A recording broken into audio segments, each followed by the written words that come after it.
Assalamu alaikum wa rahmatullahi wa barakatuh. May the peace and blessings of the Almighty be upon us all. Today we will be discussing a very, very important topic, and that is unity and the diversity in unity. Many people have misunderstood the entire meaning of unity. Some feel that it means everyone must think the same, everyone must do the same, everyone must believe the same, everyone must be in one direction, and then only we will be considered united. Whereas that is absolutely impossible. If we've ever thought of it, even within one family, two members of the same family cannot achieve that. Even husband and wife cannot achieve that. So what then is the meaning of unity?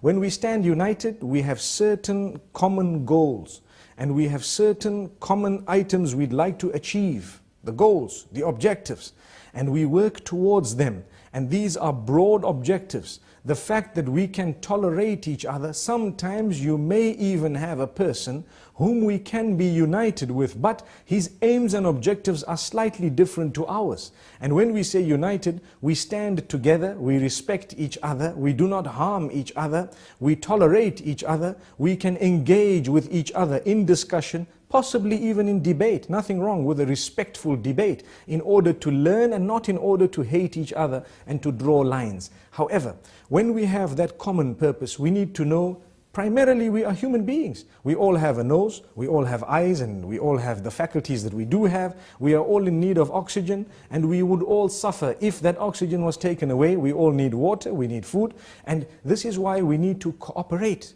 The Quran says, وَلَا تَنْسَوُا الْفَضْلَ بَيْنَكُمْ. Do not forget the virtue that you need to adopt between one another. There is a virtue. I respect you, you respect me. You have a person who's a doctor, another one who's a plumber, one who's a lawyer, and one who might be a scholar. Each one needs the other. So for example, if we have a bad relation with everyone who's not in our field, the day we get sick, we won't have a doctor who's connected to us. If I am sick at 2 in the morning, and because I've had a good relation with someone who was a doctor, I can pick up the phone and in 2 minutes he can be at my doorstep. Why? Because we are united. We have different fields totally, but we respect each other.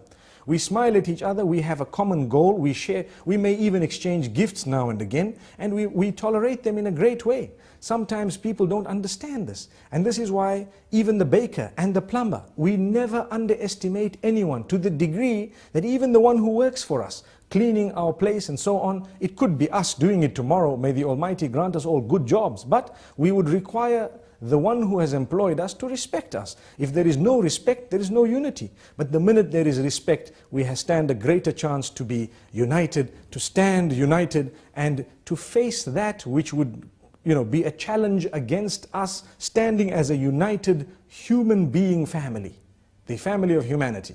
So the first circle we have drawn here is the circle of humanity. We have that in common, and every one of us has to have certain items like we mentioned moments ago, the air and so on. Nobody can say, no, I'm not a part of this and I don't want it. If we don't unite in that, we would then suffer the floods, we would suffer so many other things, and we would not be able to help one another. Because when I see you drowning, I leave you. When you see me drowning, you leave me. When the flood happens, you notice people put aside all their differences and they go out to sacrifice even their lives in order to save someone else. How many have we heard of? Plenty people who have lost their lives saving people they don't even know. Those are the heroes of humankind. And this is why we say it is not difficult to achieve unity if only we understand what unity is. The problem is we have lost the live and let live policy. People want to prove that they are better. They want to prove that others are worse. They want to stand higher than everybody else. They believe that we are the only ones who are right, and we will fight those who do not think the way we think. That is not acceptable. Even within religion, we have the right to believe we are right. But we do not have the right to claim that we are the only ones who are right, or that we will fight those who do not adopt exactly what we do, because then the world would be chaotic. Rather, we engage in discussion. Some might even quote the Messenger, Muhammad, peace be upon him, very wrongly, and they don't understand that in his life, he was the best when it came to treatment to non-Muslims. He was so beautiful in his teachings that just by looking at him and by interacting with him, they adopted Islam. They said in a lot of cases, if this is what Islam is all about, then we are there. We are part of it. Why did they say that? Because he didn't just go out and fight them and kill them and say, these are my enemies and so on. He went out to them, he tried his best with them, and he spoke to them, he engaged them in dialogue, he worked hard with them, he assisted them wherever he could. When he was called to a common meeting where things were to be discussed that affected the entire community, he put aside everything and went in order to discuss those matters. Although he disagreed on 10 things, but the 10 things that he did agree with, he supported the whole cause. And this is amazing. It is the sunnah, it is the teaching of the blessed Prophet Muhammad, may peace be upon him. And for this reason, we have a lot to learn.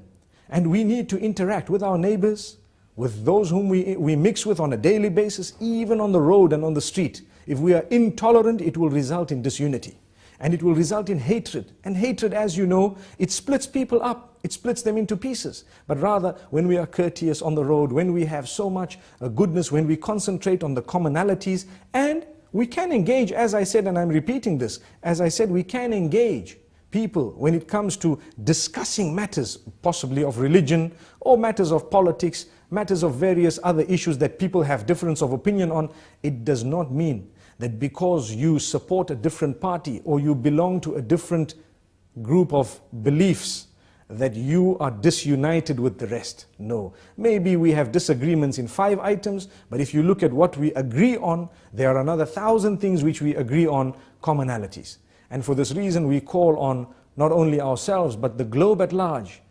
Let us unite. Let us tolerate each other. Let us appreciate each other's differences, the different cultures and traditions. For as long as they do not trample on the feet of others, we will allow that to pass and we will respect it and we will acknowledge it with open arms. And we expect the same, that we need to be also allowed the same freedoms that we would allow. And we ask the Almighty to open our doors. The topic of unity is great. I've only touched on a small part of it. The idea is to conscientize the masses, to say, it is not something impossible, but we need to understand what is meant by unity. I hope today's talk has put in a little bit of focus for us to concentrate on. Until we meet again, Assalamu alaikum wa rahmatullahi wa barakatuh.